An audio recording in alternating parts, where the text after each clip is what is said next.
Welcome to our channel. Today we how to activate Apple Remote Desktop Permissions on macOS Ventura. Full guide step by step clearly. To activate Apple Remote Desktop Permissions on macOS Ventura, start by opening the System Preferences. Click on the Apple menu in the top left corner of your screen. Select System Settings from the drop-down menu.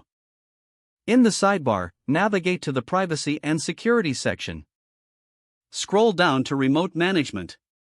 Click the lock icon in the lower left corner to make changes. Enter your administrator password to unlock the settings. Now, check the box next to Remote Management to enable it.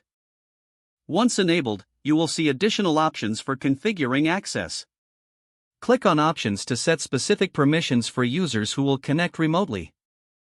You can choose to allow viewing the screen, control the screen, or observe without control.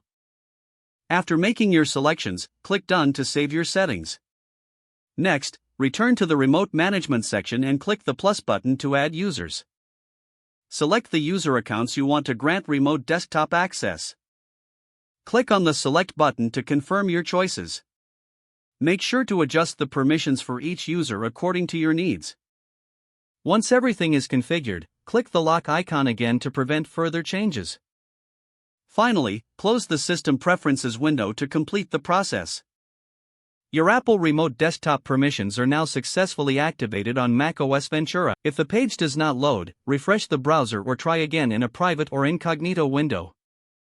Make sure you are using the correct email address, then retype it carefully to avoid small typos. If your password is not accepted, use the Reset option and create a new strong password you can remember. Check your spam folder for verification or security emails, then complete any requested confirmation steps. Enable two-factor authentication if available to improve account security and reduce unauthorized access risk.